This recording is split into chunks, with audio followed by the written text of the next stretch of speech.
خیال رکھنا چاہیے قرآن جو ہے نا تمام علوم قرآن میں ہے اور قرآن اللہ کا کلام ہے۔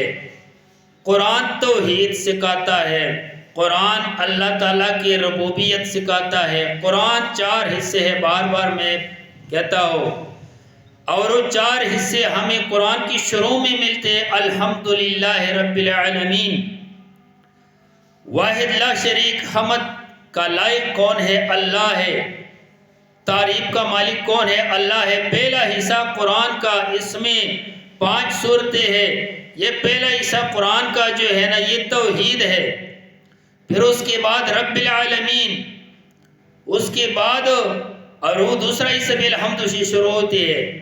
سورہ الحمد سے، فاتحہ سے لے کے سورۃ الانعام تک یہ پہلا حصہ ہے۔ پھر الانعام سے آگے لے کر سورہ عنکبوت تک، سورہ سبا اور پھر آخر تک 5 سورتیں ہیں۔ پہلے میں، دوسرے میں 12 سورتیں ہیں، تیسرے میں 16 سورتیں ہیں اور چوتھے حصے میں 81 سورتیں ہیں۔ پہلے حصے میں توحید ہے، اللہ کی وحدانیت۔ دوسرے حصے میں ربوبیت، رب دینے والا، لینے والا، خالق، مالک، رازق، پرورش کرنے والا۔ کافروں نے رب کو مانا تھا، مکے کے کافروں نے قرآن دیکھو، قرآن پڑھو، اس سے پوچھو کہ بھائی زمین کس نے پیدا کیا؟ اللہ نے۔ آسمان کس نے پیدا کیا؟ اللہ نے۔ رزق کون دیتا ہے؟ اللہ نے۔ یہ مکے کی کافروں کا بھی عقیدہ تھا، لیکن اس نے الہ کو نہیں مانا، حاجت روا مشکل کشا کو نہیں مانا۔ اس نے کہا ہمارے لیے کچھ اور سفارش ہے اللہ کے سامنے۔ اس کو کہتے ہیں توحید۔ رب العالمین قرآن کا دوسرا حصہ ربوبیت۔ الرحمن الرحیم تیسرا حصہ رسالت اور صداقتی کتاب۔ قرآن سچا ہے، قرآن والا سچا ہے۔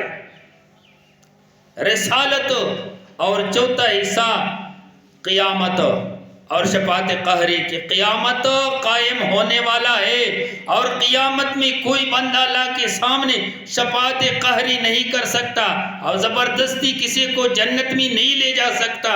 یہ رب کے مرضی ہے، جس کو چاہیے سفارش کی اجازت دے دے، جس کو چاہیے نہ دے دے۔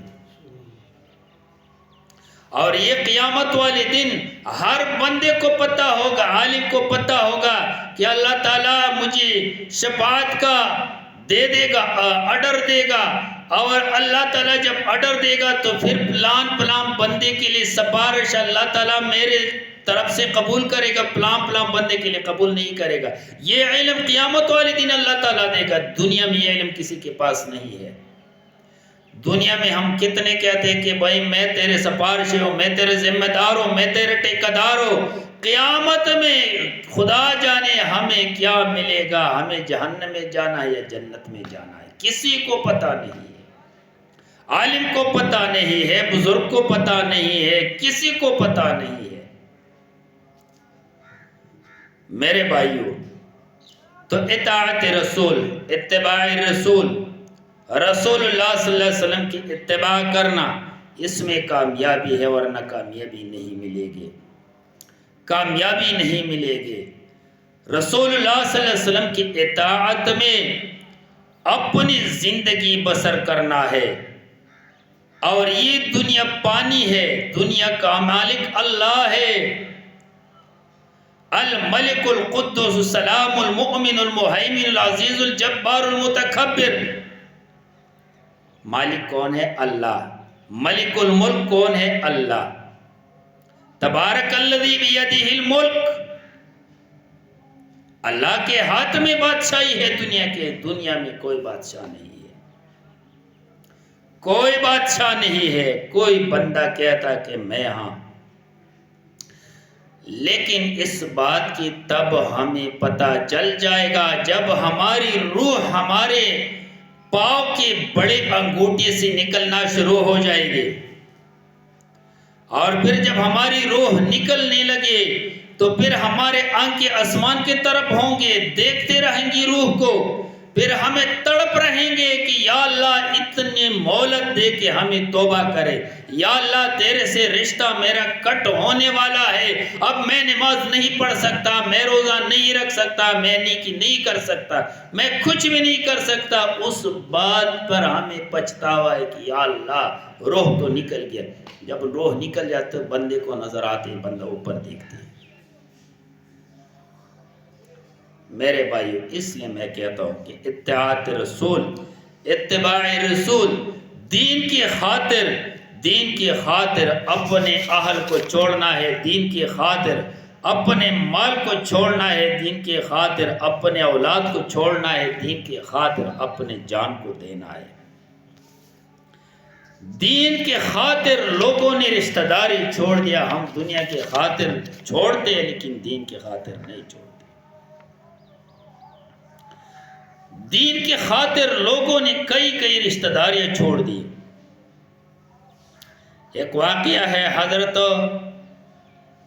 ابن زبیر، عبداللہ ابن زبیر رضی اللہ تعالیٰ عنہ جو ہے نا، یہ حضرت عائشہ صدیقہ رضی اللہ تعالیٰ عنہ کا بانجا ہے۔ تو حضرت عائشہ صدیقہ رضی اللہ تعالیٰ عنہ جو ہے نا، اتنی پیازی، اتنی مخلص اور اتنا خرچ کرتی تھی، جتنے بھی پیسے اس کے پاس آتے تھے وہ اڑا دیتے، اللہ کے رضا کے لیے میں دے دیتے تھے۔ ایک دفعہ اس کے پاس اتنی پیسے آ گئی غنیمت سے، جو کیا کہتے ہیں، یورپی ممالک میں جو جہاد ہو گیا تھا، وہاں سے غنیمت میں اتنے پیسے آ گئی، اتنے پیسے کے ڈھیر لگی تھی سونے کے، چاندی کے، اور انہوں نے تقسیم کیا، اور اس کی وہ روزے کی حالت میں تھی۔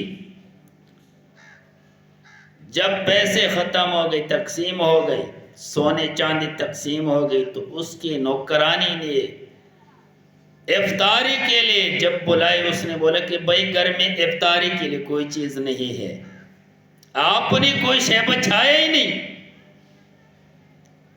تو اس نے جواب میں کہہ دیا